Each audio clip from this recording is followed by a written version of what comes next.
All right, everyone, welcome to the show today. I would call it brisk out here. I'm freezing. I have to actively try not to have my teeth chatter. Chris is in the legit struggle bus right now. In all fairness, it's fall. It's October. It's What mid-October. is this fall shit? It is balls cold out here. That's winter, son. Yeah, well, this is like, this is what happens, guys. We're filming at 9,000 feet of elevation today because I like things to look good on camera at the sacrifice of the staff. So this is kind of the reality. We will have winter apparel coming very soon. Unfortunately, it did not arrive today, so a little bit of a chilly day, everyone. We thank you for joining us. We're talking about the Scar today. Very iconic gun. If you need real estate help, that's what the 1911 Syndicate is behind the scenes. We're actually, we kind of look like realtors right now, right? 100%. I mean, like with icicles in my beard and my hair and yeah, my so teeth chattering. That's what we do. If you need help, let us know. I guess maybe you can kind of cover relationship with FN or any of that stuff. Yeah, so there is no relationship with FN. So where'd the gun come from then? So this gun came from a local shop in Phoenix, Arizona, Strapped Armory. The owner was kind enough to let me take this out for a review because, well, not a lot of people review, scars or have access to them. And frankly, as this gun sits, is fairly expensive, which we will get into later. Yeah. But Charlie was very nice to provide the gun, the ammo, and yeah, just very good guys down there at Strapped in Phoenix. They take really good care of me, so thank you guys. So rock and roll. We're gonna get into it. So the FN Scar. This is kind of I would say controversial gun, because I was at the beginning of the research of this a Scar hater just due to like watching a couple videos online of primarily SEALs not being fans of this rifle. Okay. So I kind of went into it like, let's see how this does. I hear that they're terrible. Mm-hmm. So I was maybe biased in a negative way going into it. And quickly after doing research and talking to a couple of buddies of mine, and actually mutual buddies of ours that are Green Berets, yeah, my opinion of it has changed drastically. Cool. And I'm excited to hear it. Before we get into why that is, we're going to go over a couple things. The Scar idea started in 2002, which is surprising, because I feel like it's a newer gun. I felt like it was older than that. No, 2002. And if you remember when we did some stuff with Jason, he was talking about developing the 416 in the early 2000s. At the same time Scar was being developed, and he like mentioned that multiple times in that 416 video. So initially it came out, like the idea started in 2002. Initial production went into 2007, and the first time it was fielded was 2009. So right in like peak GWOT. Yeah. Yep. Yeah. I'll give you, I don't know, a candy bar if you guess the first special operations unit to run this. Coast Guard. No. Damn it. Try again. It was a wild card. I mean, that was a good guess. Special MARSOC. Nope. No, it hadn't been stood up yet, I guess. Probably. Good job. MARSOC was 06, but yeah. Was it? Okay. Yeah. I don't know, SEALs? No. So I quit. United States Army Rangers. Shit. So Rangers, one of the first. Now they are a tier 3 special operations unit. Yeah. But they are still a special operations unit under the umbrella of SOCOM, which is who initially obviously had the idea for this. Cool. Okay? Right on. There are about 1 million pictures on the internet with every unit running these. So I mean, they're prevalent throughout all branches of the military, which is pretty cool. The one thing that's interesting about the development of it, and it carried a pretty hefty price tag. Yeah. And I'll let you guess. What do you think to develop this cost? Development. Oh boy, that's an interesting question. This is just some cool facts I found. So I wouldn't even know where to begin. I would say, I don't know, 10 mil. Damn. Keep going. Shit. 15? 30? No, it was like it was right at 19 mil. Wow. To develop it. Holy cow. And to tell you, Jake, and let you know what $19 million will get you, we're gonna run through this gun, front to back. Okay. Great segue. Cool. Hit it. Here we go. So it is a short stroke gas piston system. Primarily the mags that are found or ran with it are 20 rounders, but they do make 10 round mags. It is 8 pounds naked. So not the lightest gun in the world. Not the lightest, but SOCOM wanted like a more lightweight DMR type roll, designated marksman roll. So the way they shaved weight is it is a polymer lower. So helps shave a little bit of weight. It is 1 in 12 right-hand twist that is a hammer forged barrel. Okay. It is a hard anodized monolithic upper. Tell me what that means. Say it again. Hard anodized monolithic upper. Well, they're going to anodize the upper, do it in a hard shell, if you will. Monolithic. What does that tell you? One piece. Good job. Damn, son. I know shit. Good job. Everyone. I just play dumb for the camera. I know shit. I tell my wife all the time I play stupid so she doesn't give me more responsibilities. Yeah. But and our marriage is great. That barrel too, which is really cool, and you know, doing some research, some people say the Scar is not accurate. It's a 1 MOA gun all day. Even the SEALs that reviewed it and did not like it say it's a 1 MOA gun. So, which context for doing wondering, hey, if you're just kind of newer into firearms, we welcome you to the community. I don't know why our community is so rude to new people that comes in, but if you're wondering what 1 MOA means, MOA, minute of angle, basically that means it will shoot within 1 inch at 100 yards. Correct. And through my testing, I took this to the range. Before today, I had 520 rounds on it. A lot of rounds of 308 in this ammo climate. Dude, I ran a lot of rounds through this gun. Legit. Yeah, so, and again, all because Strap took care of me, which is very nice. It is ambi controls, so for you fucked up hand guys, that works out. The charging handle, which is reciprocating, which is a big gripe for some people. Huge. I feel like it's the center of everyone's bitches about the Scar. We'll get into that too. The charging handle, so this guy right here, you can flip to the other side. So I keep it on the left side, so my support hand runs it. Some guys would flip it to the other side and run it like an AK, right? That's what it, well, when I was running it earlier, I was running it left-hand charge. Correct. So you can switch the charging handle and run it like an AK style if you want.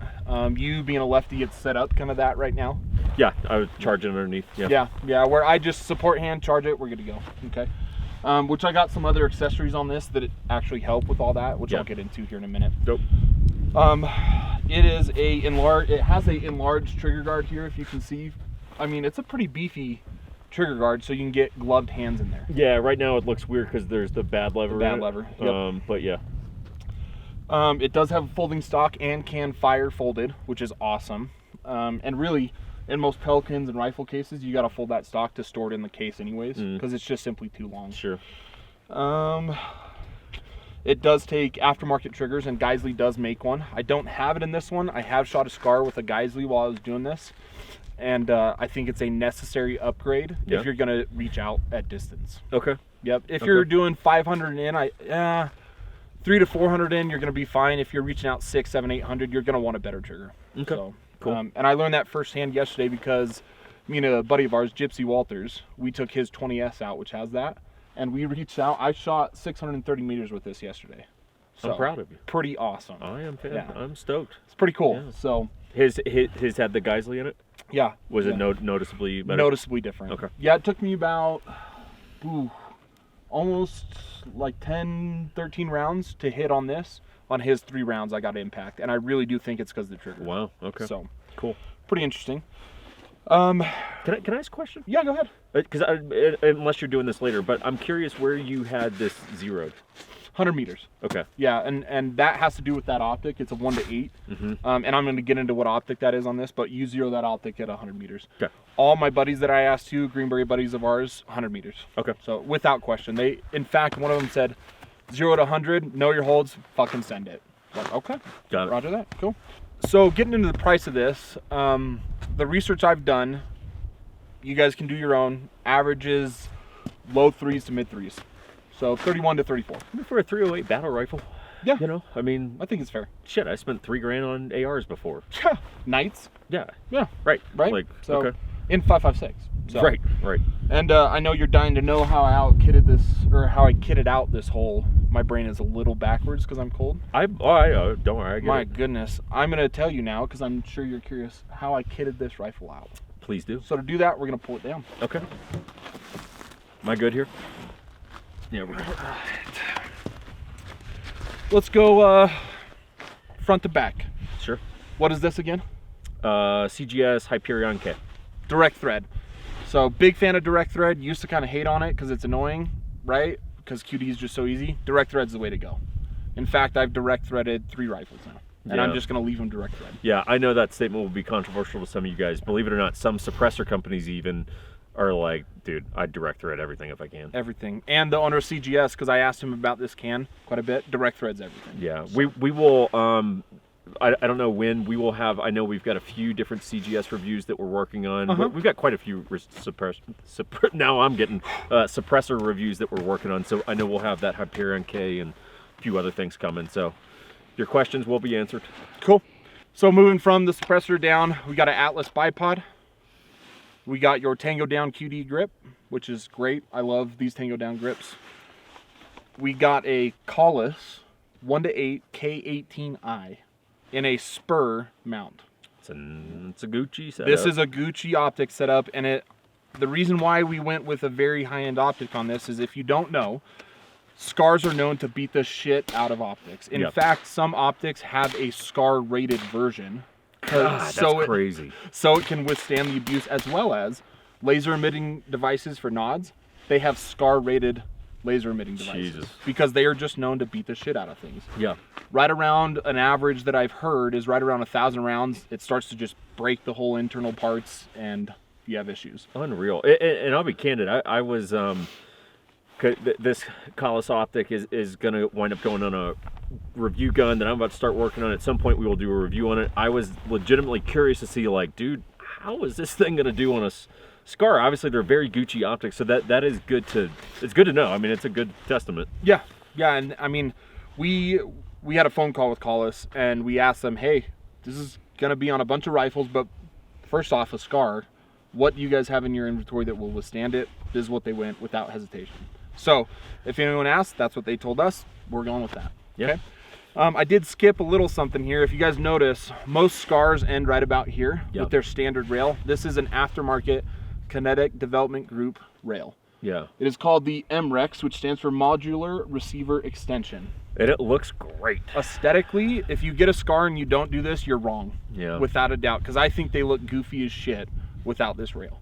And it adds M-LOK everywhere, so you can add anything. Yeah, aesthetically, I mean, I know that's just a shallow statement, but I mean, it really does make the gun visually just look a lot better. That, and like, you know, I got some pretty long arms. I need some extra length out there for vertical grips and such.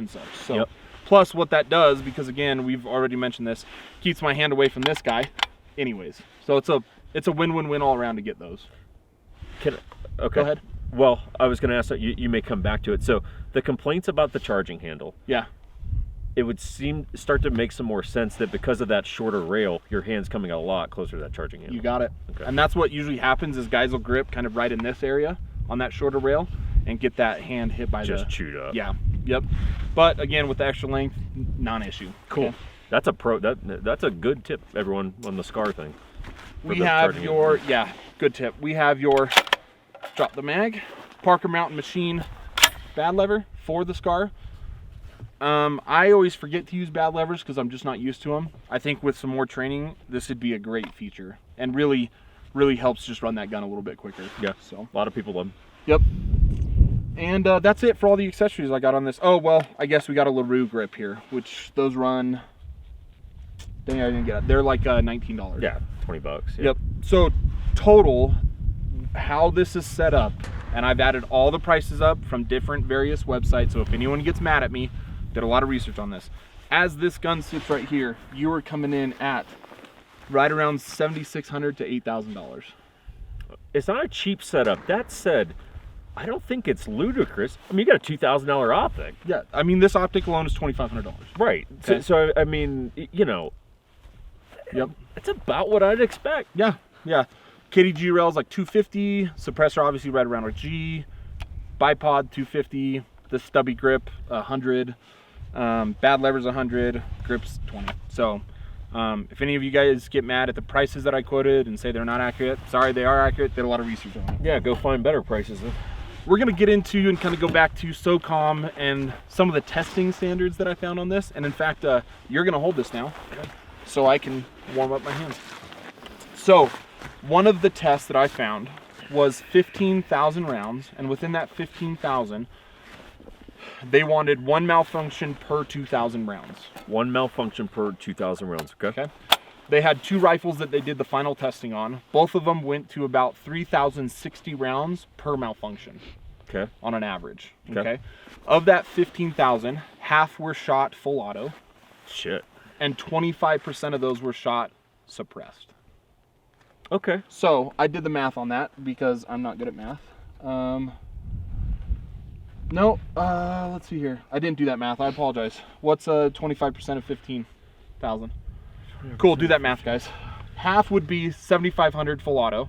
Half of that would be 3,500-ish. Yeah, 3,500. Yeah. 3,750. 3,750. Boom. Ding, ding, ding, ding, Nailed ding. it. Price is right sound effect. 3,750. So when you take those numbers and malfunctions, a standard combat loadout for all the Green Berets I talked to about this is 7 to 8 mags at 20 rounds apiece, gives you 140 to 160 rounds, right? So when people may talk about, reliability with this gun, every Green Beret I talked to never went through their full combat loadout on a mission and said it would run perfectly fine and they'd trust their life to it every single day, which is awesome. Yeah. Running these suppressed is a very sort of hot topic.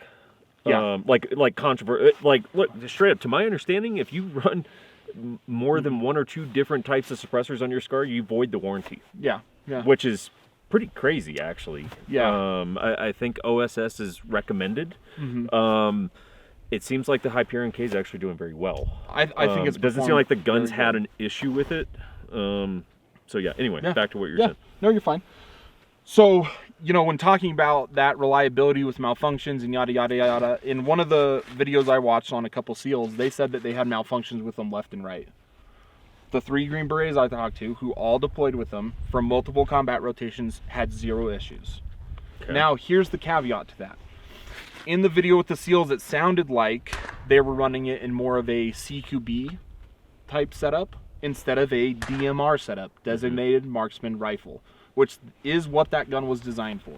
Yeah. So let's get into right tool for the right job, right? In a CQB environment, that reciprocating charging handle, because we do have this one, they just came out with the version 2 that does not reciprocate. Bad timing, I get it. Well, also, I had this available to me. Sure. So we're doing what we got with what we got, right? But I could see in a CQB environment, which the SEALs mentioned in their video, that charging handle would get caught up on door frames doing CQB and cause malfunctions. Yeah. Now, my Green Beret buddies all use it as a DMR. So engagements from 300 to 500 meters in prone, no doorways, and had 0 issues with it. Sure. So again, right tool for the right job. Now, that said, yeah, go ahead. We do have to acknowledge very unique filming conditions today, shooting conditions, did have a few malfunctions. Yeah, which I'm blown away because I had 0 issues, and we had Austin out here from the firearms blog, very, very smart individual when it comes to firearms, and he was like, it might be the cold weather. Those parts need to heat up and warm up, and then they're good to go. Because it was kind of in the beginning of shooting that we had some malfunctions. I had one You had one at the end, but we hadn't shot it for a while. I mean, a few minutes. I'm not saying, they're unreliable. No. I'm just saying, hey, high altitude today in cold and wet environments, and we did have some moments. And suppressed did have some issues. Yeah. So keep that in mind, but also, we're out here playing dress up. I've shot that thing suppressed a lot, so, maybe needs a little maintenance or whatever. But again, my buddies that deployed with them and our mutual friends had 0 issues with them. Yeah, and would trust their life to it 10 out of 10. Right on. So we're just going to go over some gripes and maybe some rebuttals to the gripes that I've heard about it. Again, when it's compared to a CQB environment, some guys were talking about how it's too long, too heavy, unwieldy, yada, yada, yada. Once again, right tool for the right job. A good buddy of ours, who's a Green Beret out here, he said those guys need to give more context to what they're talking about because, and he said flat out, no one has just issued that rifle. His deployments, they're issued a AR standard length, an SBR, a designated marksman, a grenade launcher, multiple things you can choose from depending on your mission set. And he's like, look, if I'm going to hit an objective, I'm not taking that. If I'm going to patrol through a valley, I'm taking that, right? So again, not primarily issued to them. They have multiple tools to choose from. Choose the right tool for the job, right? Yeah. And he kind of stressed that multiple times. Okay. He also said in his unit he sent one of his guys through their sniper qualification course with that instead of a bolt gun. And he said he passed with flying colors. It was a little tough to reach out to 900 and 1,000. Yeah. But he passed the course with a SCAR. Shit. And then they deployed with it. That's so awesome. when you put it in that context, you know, legit dudes are going through legit schools, getting qualified, spun up for pre-deployment workups, and doing work with it, which is really, really cool with that gun. Super. Typical engagements for this would be anywhere from 200 to 800. So anywhere in 5.56. Anywhere past that, you might want to jump up to a bolt gun or a different caliber. Kind of just some final thoughts that I have here, especially after talking about, you know, sniper that qualified with it, deployed with it, good to go, went through their whole sniper course. Again, I'm going to say it, this is probably the 10th time in this video, that gun shines as a DMR. Strictly that's it. I cannot say that enough after talking to the guys that I want. If people have gripes in the comments about things that I've brought up that other people have said, it's probably because it wasn't being used in the proper way or for the right role. Okay? I think that much like anything in life, again, right tool for the right job. 100% of the time, all the time, every time. Cool? I think cool. As far as cons, I went into this having cons or like a preconceived notions that it was going to be negative. Some cool guys don't like it, so it must not be good. And I'm fully happy to admit I was wrong. That's good. Those are always, frankly, the most fun videos where you're like, dude, I don't want to do, like, I kind of don't, like, already love this. And then you switch through and you're like, dude, this thing's fucking awesome. What's everyone talking about? And there's a couple videos, Papa Garand, he has a guy on that deployed with that. And he says kind of basically what I just said. For the right tool, for the right job, in the right scenario, it's a great option. He'd use it 10 out of 10. Yeah. I'd like to hear kind of your final thoughts on it, and then we're going to be done. I gotta admit, so I've shot SCAR 16s. Yeah. And actually enjoyed SBR 16 that Fun was guns. suppressed, and I was like, dude, I actually kind of like this. Soft recoil. I don't think I've ever shot the 308. So I thought it was, based on what people say, kind of the myth around the gun, I thought it was gonna be a lot more harsh than it is. I was like, this thing's gonna really kind of suck to shoot. And maybe the can, it seemed like you were saying the can really does kind of tone it down, because I haven't shot it unsuppressed.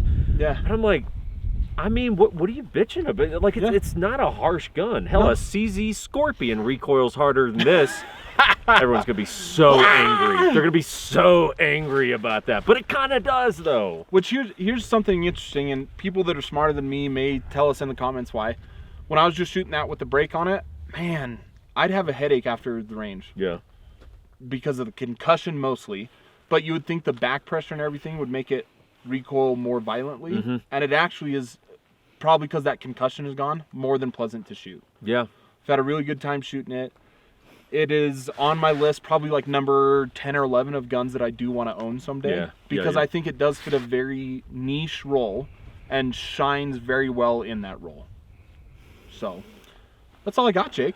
Okay. I mean, hey, the only other thing I'd say is, sex appeal wise, this particular setup, there's some scars where I'm like, but that's a sexy scar. That'll get your motor going. That's a sexy scar. For I sure. get a little what's the right word? A little excited, maybe a little turned on when I see that gun. Little heated.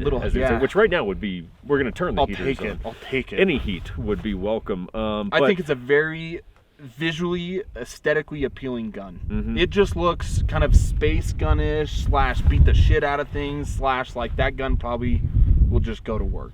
So yeah. I think it's a very good gun. And again, I plan on owning one someday. Cool. So. I don't have anything to add, so that's it then. That's it, guys. Thank you guys for watching. Appreciate it. Again, take all this in context, right? Right tool for the right job. I can't stress that enough. Cool. See ya. Later.